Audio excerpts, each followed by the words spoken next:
रात का समय था। आसमान में घने काले बादल छाए हुए थे।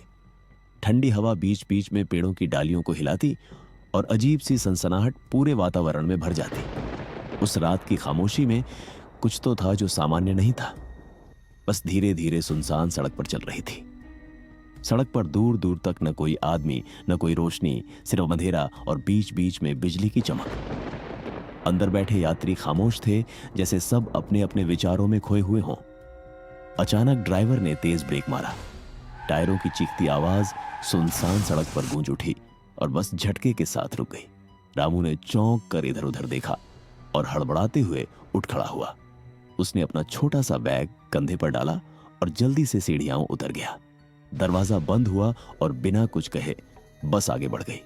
धीरे धीरे उसकी लाल टेल लाइट अंधेरे में गायब हो गई। अब रामू बिल्कुल अकेला था। सड़क लंबी और वीरान थी। दोनों तरफ काले साए की तरह खड़े पेड़ हवा के साथ झूम रहे थे। झिंगुरों की आवाज हर तरफ से गूंज रही थी। हवा का सरसराना कानों में ऐसा लग रहा था जैसे कोई पास ही फुसफुसा रहा हो। ऊपर आसमान में बादल गरज रहे थे। कभी कभी बिजली चमकती और कुछ पल के लिए चारों तरफ उजाला हो जाता, फिर सब कुछ फिर से अंधेरे में डूब जाता। रामू ने गहरी सांस ली और धीरे धीरे सड़क पर चलने लगा। उसके कदमों की आवाज वीरान सड़क पर गूंज रही थी। इतना सन्नाटा क्यों है? यहां तो कोई इंसान दिखाई ही नहीं दे रहा।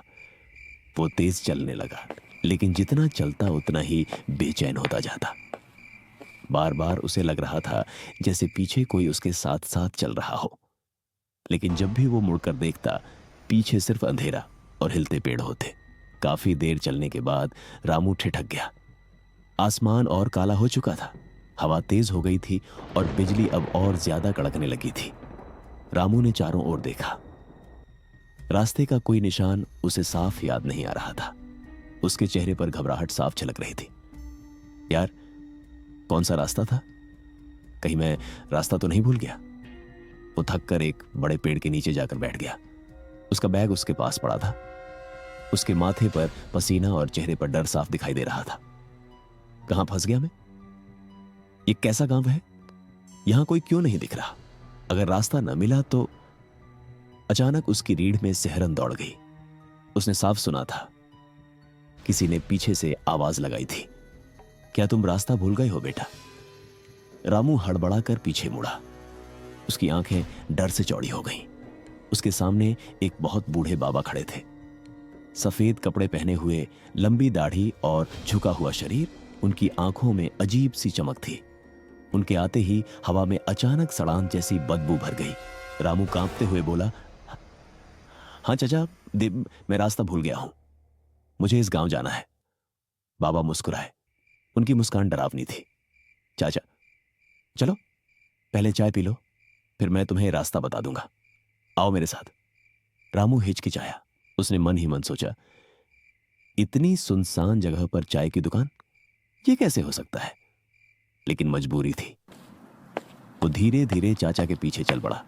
बरगद के नीचे चाय की झोपड़ी थोड़ा आगे जाकर रामू की आंखें फटी की फटी रह गईं। बरगद के पेड़ के नीचे सचमुच एक झोपड़ी जैसी चाय की दुकान खड़ी थी। छोटा सा छप्पर, टूटी हुई बेंचें, पुराना सामान और बुझा हुआ चूल्हा। रामू वहीं ठिठक गया। उसकी आवाज कांपने लगी। रामू, ये दुकान यहां कैसे? मैंने तो पहले कभी नहीं देखा। चाचा ने उसकी ओर देखा और धीरे से बोले, चाचा, क्या हुआ? जल्दी चलो, बारिश होने वाली है। रामू डरते डरते दुकान में बैठ गया। उसका दिल जोर जोर से धड़क रहा था। चाचा मुस्कुराए और बोले, चाचा तुम रुको, मैं अभी चाय लाता हूं। रामू वहीं बैठा रहा, लेकिन कुछ ही देर में उसे अजीब सी आवाजें सुनाई देने लगी। खाली कप अपने आप खनक रहे थे। बुझा हुआ चूल्हा अचानक जल उठा और उसमें से उबलते पानी की आवाज आने लगी।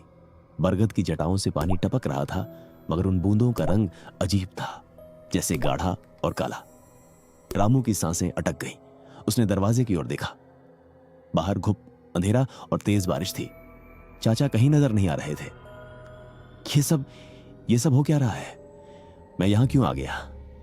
रामू बिना कुछ सोचे वहां से भागने लगा। रामू गांव पहुंचा तो उसका चेहरा सफेद पड़ चुका था। कपड़े भीगे हुए थे और उसकी आंखों में डर साफ दिख रहा था। वो सीधे अपने दोस्त के घर पहुंचा। अरे यार, तू इतनी देर कहां था? बारिश तेज थी तो मैं सड़क किनारे चाय की दुकान पर रुक गया था। वहीं बरगद के नीचे एक चचा बैठे थे। उनसे रास्ता पूछा। दोस्त ये सुनते ही सहम गया। उसने कांपती आवाज में कहा, दोस्त रामू, तू किस दुकान की बात कर रहा है? वहां तो बरगद के नीचे कोई चाय की दुकान नहीं है। वो तो सालों पहले जल गई थी। और जिन चचा की तू बात कर रहा है, उनकी मौत हुए आज पूरे 5 साल हो गए। रामू का गला सूख गया, उसकी सांसें तेज हो गईं। उसका दोस्त कांपते हुए बोला, दोस्त, कहते हैं बरसात की रात में वो चाचा अब भी अपनी दुकान लगाते हैं, और जो भी वहां रुकता है वो फिर कभी वापस नहीं लौटता। उसके शरीर में सिहरन दौड़ गई। वो समझ गया कि जो कुछ उसने देखा था वो कोई सपना नहीं था। और उसी दिन से उसने कसम खाई, कभी भी बरसात की रात में उस रास्ते पर कदम नहीं रखेगा, क्योंकि कुछ जगहें नक्शे पर नहीं होती। वो जगहें समय और मौत के बीच कहीं फंसी रहती हैं।